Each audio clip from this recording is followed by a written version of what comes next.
A new generation on a wild new frontier, rising into the sky. Gleaming towers of steel, a bold new urban landscape, and maybe America's greatest invention, the modern vertical city. We are pioneers and trailblazers. We fight for freedom. We transform our dreams into the truth. Our struggles will become a nation.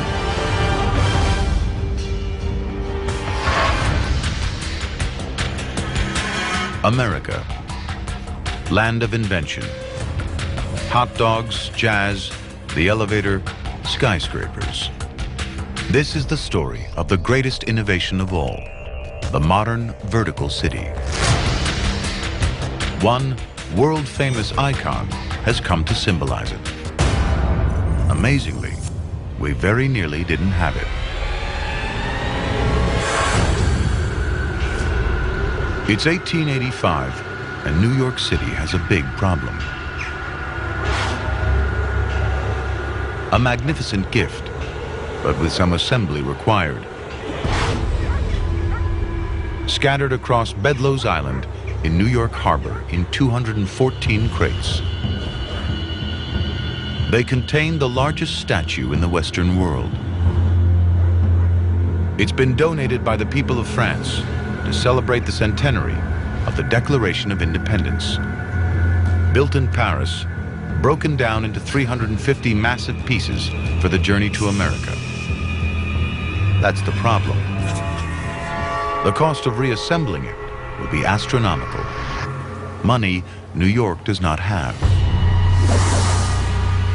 At least 6 other U.S. cities are jockeying to give it a home. New York City is in danger of losing the Statue of Liberty. Not if this man can help it. Joseph Pulitzer, tenacious newspaper magnate, immigrant, self-made man. He owns the biggest paper in the U.S., the New York World.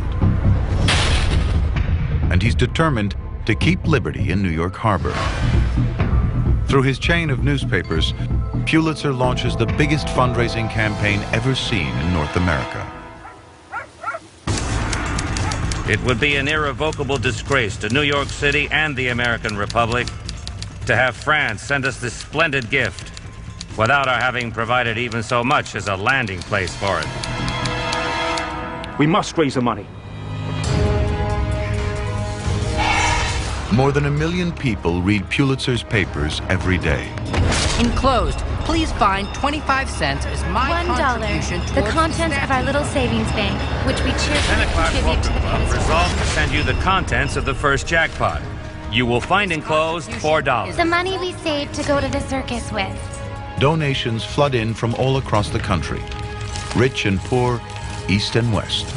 Pennies and nickels, 5s and 10s, even thousands of dollars. In all, a staggering 121,000 donations. More than enough to keep this iconic statue in New York. I think a statue is not just a statue. I think symbols really matter. I think they signify in a big way. In fact, maybe they do more than reams and reams and reams of legislation and paper and print. Now the real work begins. To hold a statue 150 feet high, the pedestal will be the biggest concrete structure in the world. Over 200 men work through a grueling winter to complete it. As the last of the cement dries, workers toss in their own silver dollars for good luck.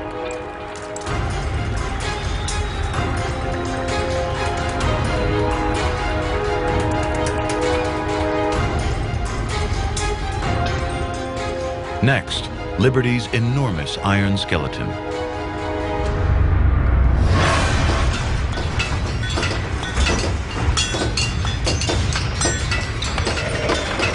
It's designed by Gustave Eiffel, who will build the famous Eiffel Tower in Paris. The skeleton is 151 feet tall, and with the pedestal, it's the height of a 30-story office block.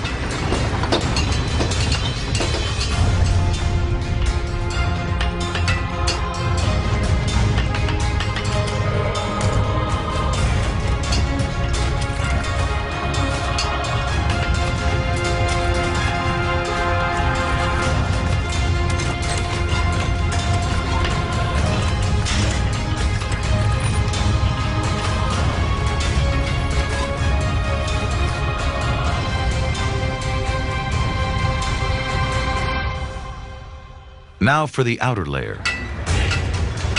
Wrapping around the skeleton are 60,000 pounds of hand-sculpted copper. The sandal is 32 times bigger than a human foot, the equivalent of a size 879 shoe. It's on-the-job training, often at 300 feet in the air. It's as difficult as it is dangerous.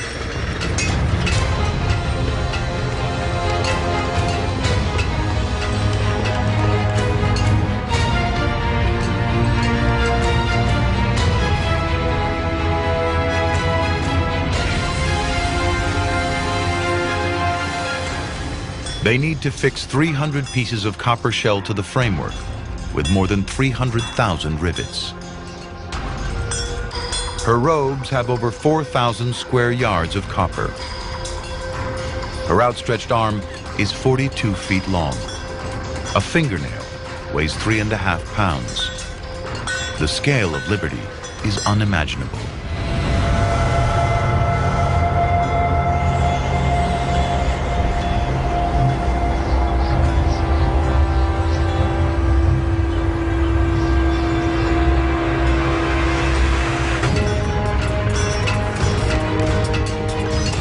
After 6 months of hazardous construction, there are no fatalities, and Liberty's 17-foot face is finally winched into position.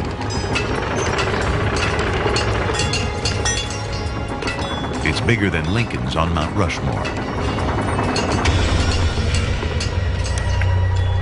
It's said the sculptor, Frederick August Bartholdi, modeled the face on his own mother.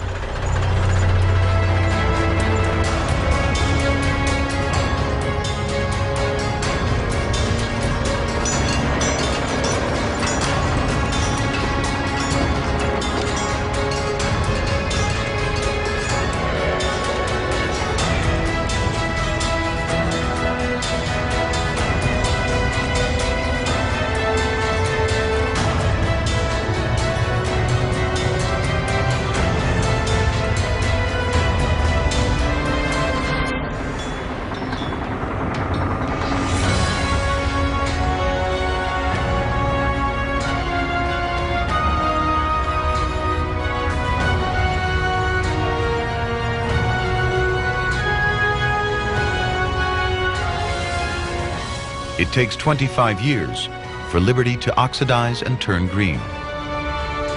A functioning lighthouse until 1902, the statue's official name is Liberty, Enlightening the World.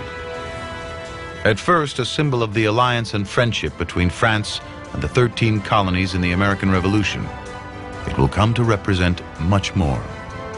At the entrance to New York Harbor, the Statue of Liberty becomes a beacon to the world and a welcome to millions. Later, a poem by Emma Lazarus in her base celebrates America as a land of refugees. Give me your tired, your poor, your huddled masses yearning to breathe free, the wretched refuse of your teeming shore. Send these, the homeless, tempest-tossed to me. I lift my lamp beside the golden door. Over the next 2 decades, more than 12 million immigrants passed the Statue of Liberty on their way to Ellis Island, the first stop for most new Americans. Imagine what it took for someone to leave Eastern Poland or Lithuania or some village in the mountains of northern Italy and come all the way to this strange place with nothing. Today, more than 100 million Americans can trace their roots back to ancestors who came through Ellis Island. If you go back only 150 years in our 200, almost 50-year history, 95% of the people were not here. There are no roots. They all came from someplace else. So to me, America represents the best of the human spirit. A guidebook prepares arrivals for a new life in a new world. Forget your customs and ideals. Select a goal and pursue it with all your might. You will experience a bad time, but sooner or later, you will achieve your goal. Don't take a moment's rest. Run. And from Ellis Island, they spread out across the continent. For the most part, Irish, Russians, and Italians to big cities, Germans to the Midwest, Scandinavians to farmland. At the dawn of the 20th century, eventually, there will be more Italians in New York than in Rome. From 1880 to 1930, nearly 24 million new immigrants arrive in the U.S. A new era in U.S. history is about to begin. By the early 20th century, new urban megacities around America are bursting to the seams and look to expand in a new direction, up. But building these great towers demands a critical ingredient that's much too expensive: steel. One man will change all that, and with it, the face of America. He'll risk everything and almost lose it all. It's 1872, and Andrew Carnegie, a 5'3" Scottish immigrant iron millionaire, is in Sheffield, England.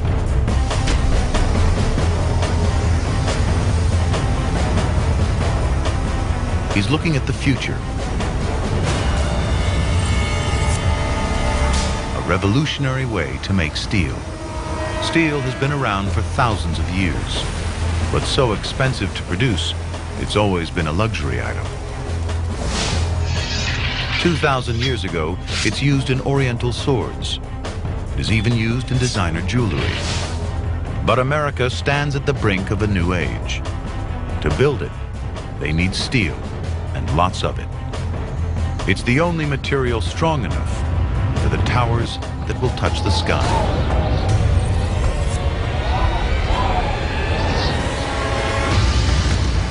An English bullet maker is showing Carnegie a new but simple method of producing steel. He's stunned. Blast hot air through molten iron. Carbon impurities burn off. You get the wonder material, steel. For the first time, it can be produced quickly and inexpensively. If Carnegie can use this Bessemer process to mass produce it, he'll own the future. Carnegie returns to the States, to Pittsburgh, to start building the biggest steel plant in the world. It'll be larger than 80 football fields. It's a massive gamble. Carnegie risks everything he's got on the new plant. But only months into construction, disaster. A catastrophic stock market collapse. The economy is in free fall. He has to borrow even more money and barely scrapes through. August 1875. Against all odds, Carnegie's giant furnaces are ready to test.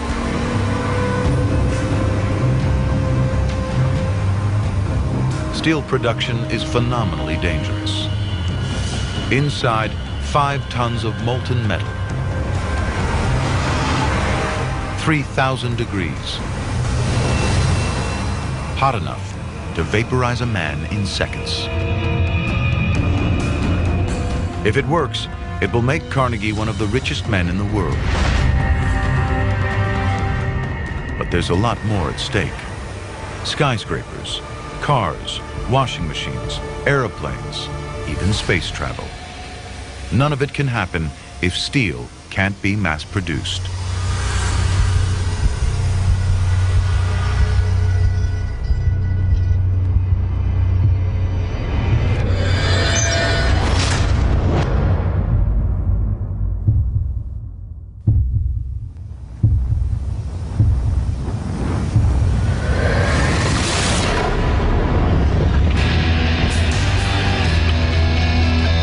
It's a success.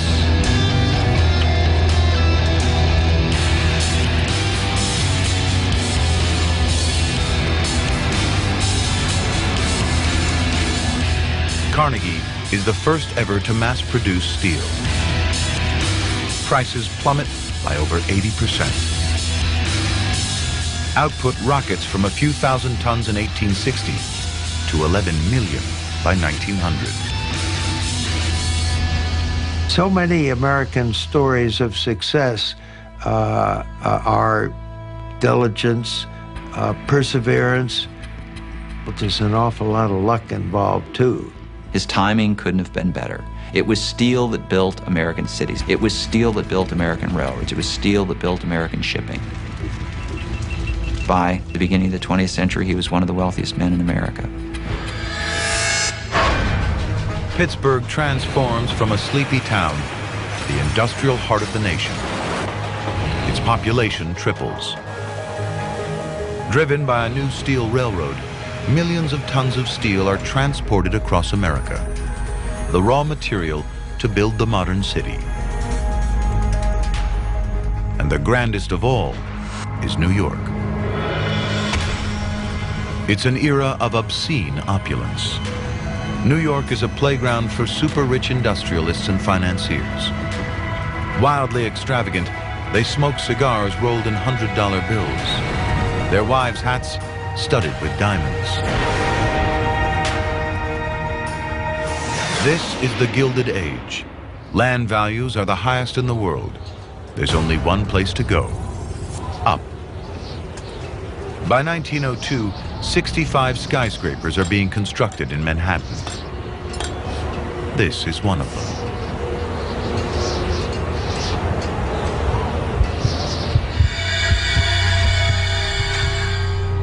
It's called walking the steel. This man is 30 stories above the street. His first time at this height.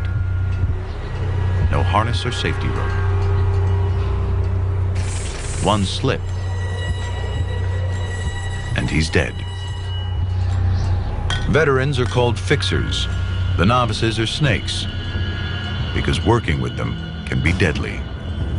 The old hands know just how dangerous it can be. Thing I hate worse than poison is to take on a new man when we're near the top. They all get used to it or get killed.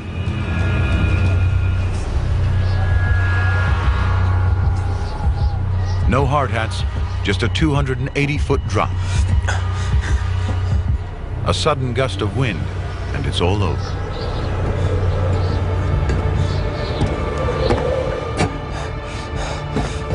They're up here 8 hours a day. Meals when they can. No bathroom breaks. They're called roughnecks, European immigrants and Mohawk Indians. Many were sailors and bridge workers, so they're used to heights.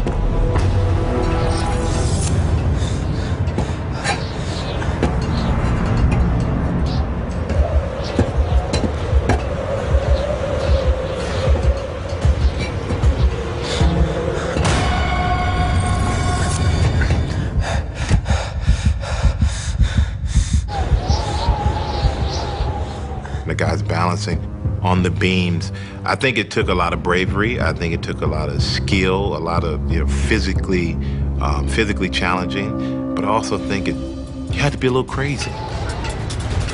The stakes couldn't be higher. It's a risk they are willing to take. The pay is $4 a day, twice the going rate for manual labor. Foreman William Starrett sums up his dangerous job. Building skyscrapers is the nearest peacetime equivalent of war. Even to the occasional grim reality of an accident or a maimed body, even death, remind us that we are fighting a war of construction against the forces of nature. He makes it. Many aren't so lucky. 2 roughnecks out of 5 die or are disabled on the job. Whether it's a builder or an architect or whatever, whoever had the imagination to design and build some of the great structures of New York, I'm inspired by. In 1902, in New York, this is what the future looks like. The Flatiron Building. Its triangular footprint determined by the intersection of 3 streets, not 2. The steel frame means the outside can be hung in sections like a suit of clothes. Now the walls don't take the weight. The steel does.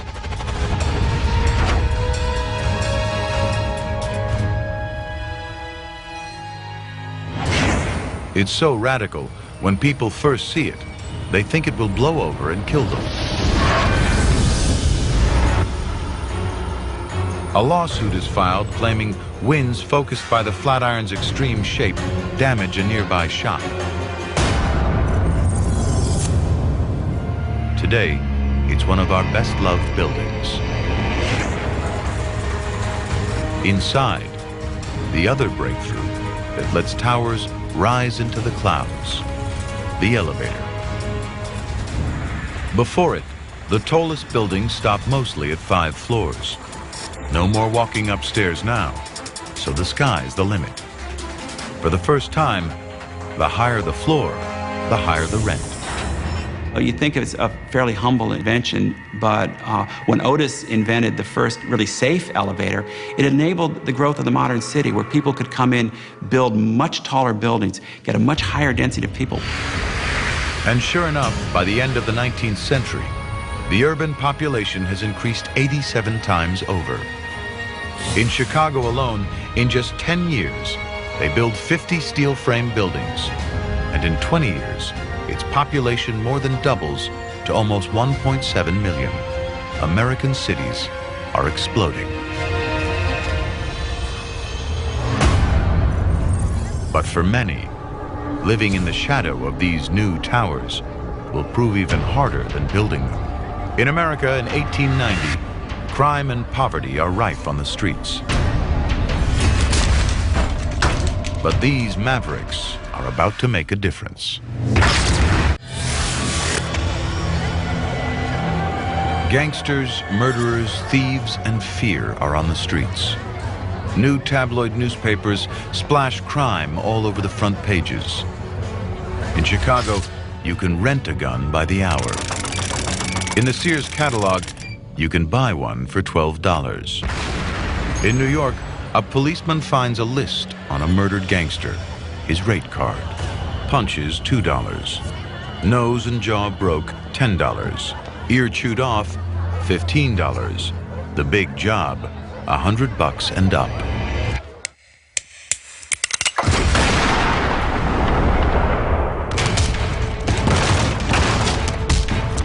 Detective Bureau Chief Thomas Burns, a man who follows his own set of rules.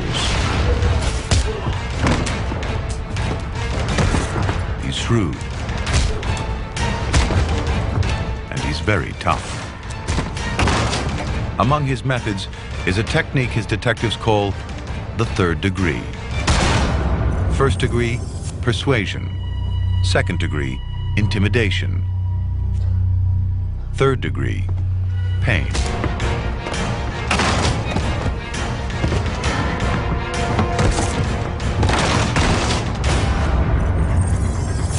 In 4 years, Burns claims he's arrested 3,300 criminals. He solved the biggest heist of the 19th century, nearly a $3 million Manhattan bank robbery. Reporters call him the greatest crime buster in the history of the New York City police force. His very manner, the size of him, his menacing shoulders and arms, the bark of his voice. Pickpockets, forgers, whoever cracked a safe, unscrupulous rogues. Crooks are now afraid of their shadows. They lead double lives. But tracking down criminals isn't easy. There's no official ID, no birth certificates or driver's licenses. If a criminal is known in one town, he just moves to the next. Criminals are anonymous. Burns is tackling this problem head-on and bringing police work into a new age. This is his rogues gallery. Mugshots of 7,000 known lawbreakers. Using photography to identify criminals will change detective work forever. Annie Royley, alias Little Annie. Deceitful servant. The mugshots are distributed to police departments around the country. But these are more than just pictures. Burns is also building psychological profiles of criminals. Rufus Minor. He comes from a very good family. It's a pity he's a thief. This is the first attempt to create a national crime register. A city as diverse as ours is going to have a significant crime problem that you've got to be on top of. Even today, mugshots still catch criminals. 12 million are taken every year nationwide. That's more than the entire population of Ohio. And it all began with the Rogues Gallery over 120 years ago. Any questions? But crime isn't the only problem plaguing urban streets. In many cities, slums are reaching epidemic proportions. Multiple families crammed into one small room. Human waste pours into the streets, alleys, and open courtyards. People were crowded in. There were windowless tenements. Sometimes you had no internal plumbing, just privies in the basement, in the backyard. And the Lower East Side during these years was the single most crowded place in the entire world. Jacob Rees, Danish immigrant, crime reporter, photographer. He gets leads for stories from Chief Inspector Burns. Now, he's about to expose the hell of tenements. Jacob Rees knows what it's like to be poor. 15 years ago, he lost his job in a stock market crash. It's midnight, but Rees has a new technology that will change the public perception of poverty forever. An explosive powder that produces enough light to photograph in the dark.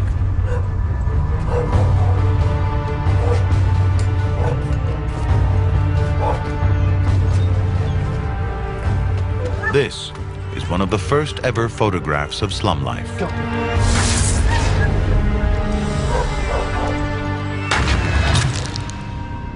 It shocks millions. Ladies and gentlemen, my name is Jacob A. Rees, and this is how the other half live and die in New York City. Magazines refuse to print his work, so Rees puts on his own magic lantern shows. His mission? To show the nation's wealthy something they've never seen before. Filth and desperation on their doorstep. At this block, 9 dead were carried out this year alone. 5 in baby coffins. What he demonstrated was that there is another reality, that all that prosperity didn't trickle down all the way to the bottom, and there were some deplorable living conditions, and this country was not just forced to confront those conditions, but then was moved to begin to deal with them. Rees publishes his pictures in a book called How the Other Half Lives. It will sell more than 28 million copies. Within 2 decades, the worst of New York's slums are torn down. Tenements sell at auction for as little as $1. Rees is campaigning forces all New York schools to build playgrounds and landlords to install toilets inside apartments, not outside. It is the first step in tackling the slums. But as cities keep on growing, an even bigger challenge remains. In New York alone, nearly 40,000 die in 1 year from diseases. Because of this, filth. But one clean crusader is about to change everything. 1895.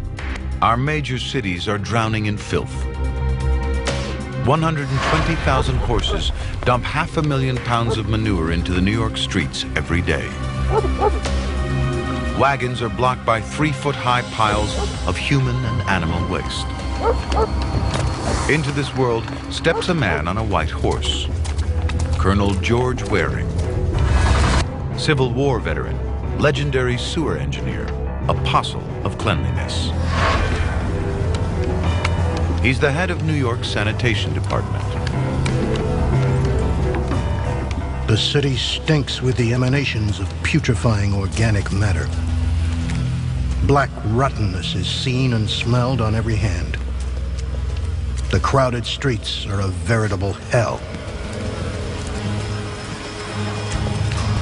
Waring recruits an army of 2,000 sanitation workers in white uniforms.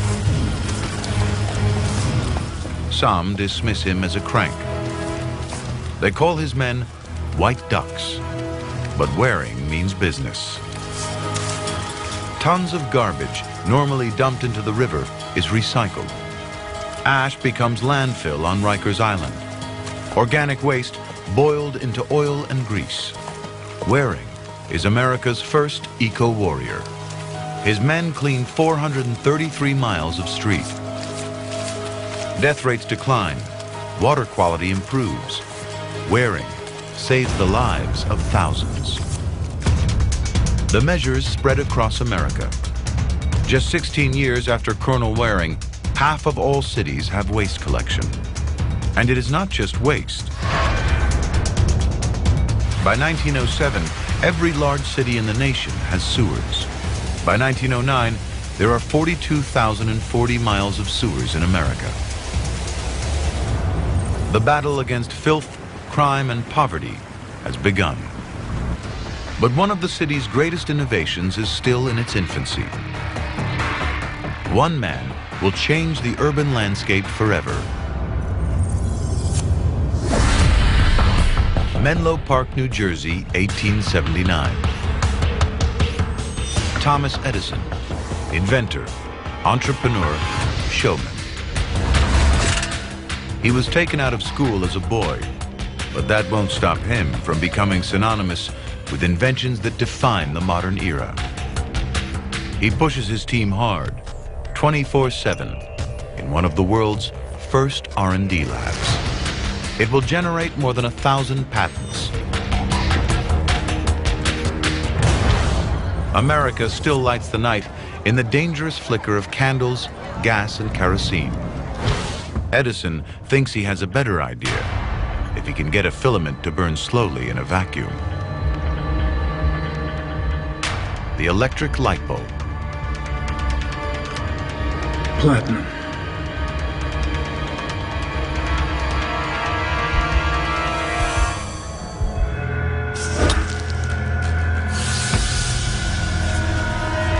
Edison locks himself in his lab, doesn't sleep for days.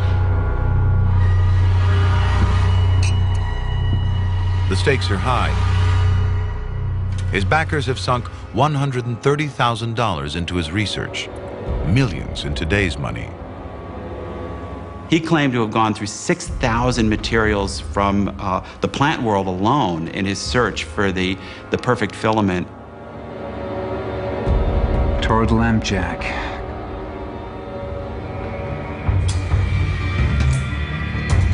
Spruce. Beard. Fish line. Thread. Teak. Boxwood. Celluloid. Parchment.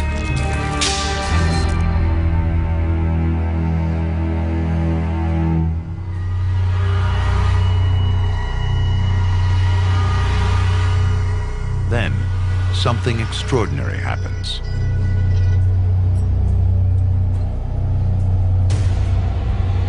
Cardboard.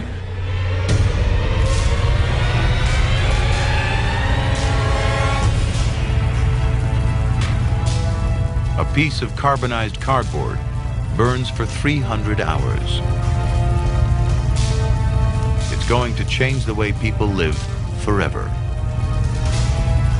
What Edison does is nothing less than to banish the darkness. Now think of the meaning of that. Think of what that means to daily life. New Year's Eve, 1879. Edison shows off his new invention. Thousands of people flock to his lab to see the future take shape. The Pennsylvania Railroad arranges special trains to accommodate the crowds. When Thomas Edison invented that light bulb, that electric light bulb, how magical that must have been. You know, to sit there and just all of a sudden, like without a match or without kerosene or gas, and just flip a switch and light. In just 2 years, Edison builds more than 5,000 power plants, generating electricity for cities like New York, Boston, Chicago, Detroit, St. Louis, and New Orleans. Over the next 5 years, he builds over 127,000 more. By 1902, 18 million light bulbs are in use. The impact is massive. Sports, entertainment, factories, stores, all can now operate at night.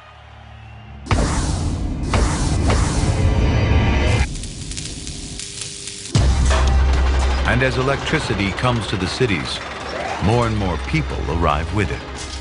By 1900, nearly 4 million women are working in U.S. cities. In just 40 years, that figure has more than quadrupled. Urban factories are pounding out 75% of all consumer products in the U.S. Places like this, modern steel frame buildings equipped with all the latest technology. Otis electric elevators, Bell telephones, Singer sewing machines. But packing so many people into tall buildings is a disaster waiting to happen.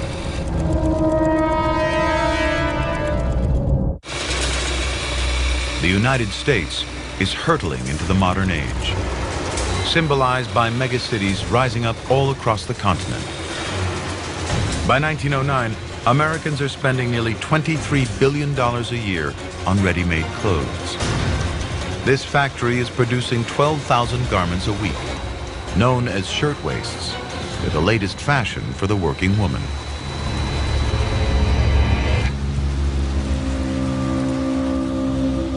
New York City, March 25th, 1911. 4:45 p.m., the Triangle Shirtwaist Factory, 8th floor. 260 girls work here, most of them teenagers.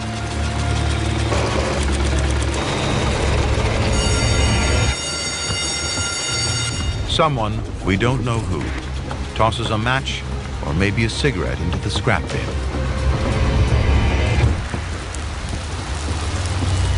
Eva Harris, a seamstress, smells burning.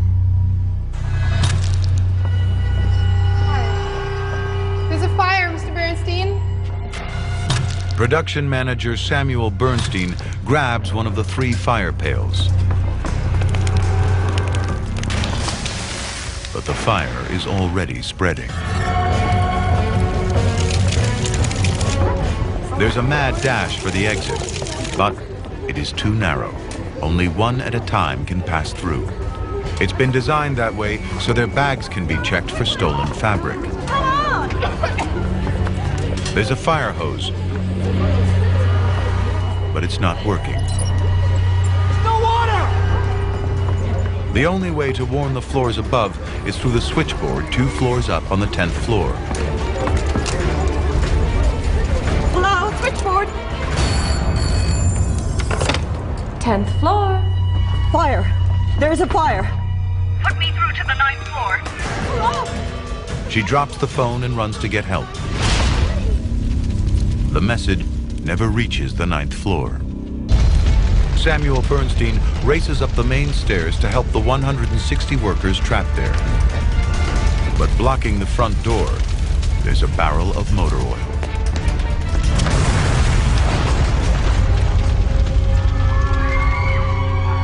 On the 9th floor, flames are already shooting through the walls and windows.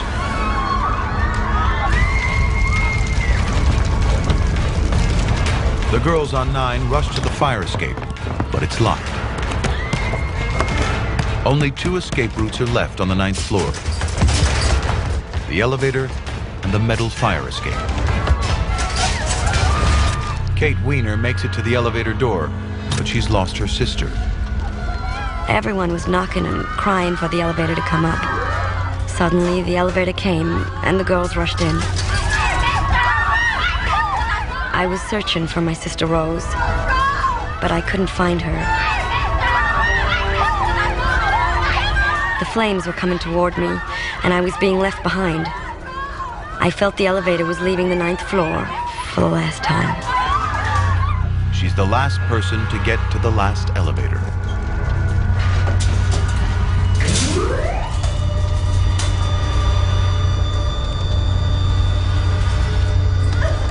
More than 100 girls are left behind to die. The only escape route left is the metal fire escape, but it collapses. Firemen arrive with the biggest ladder in New York City. But it's 30 feet too short.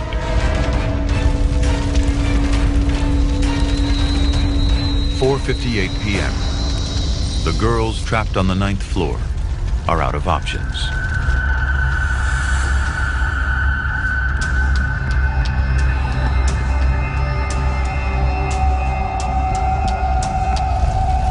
In desperation, they jump.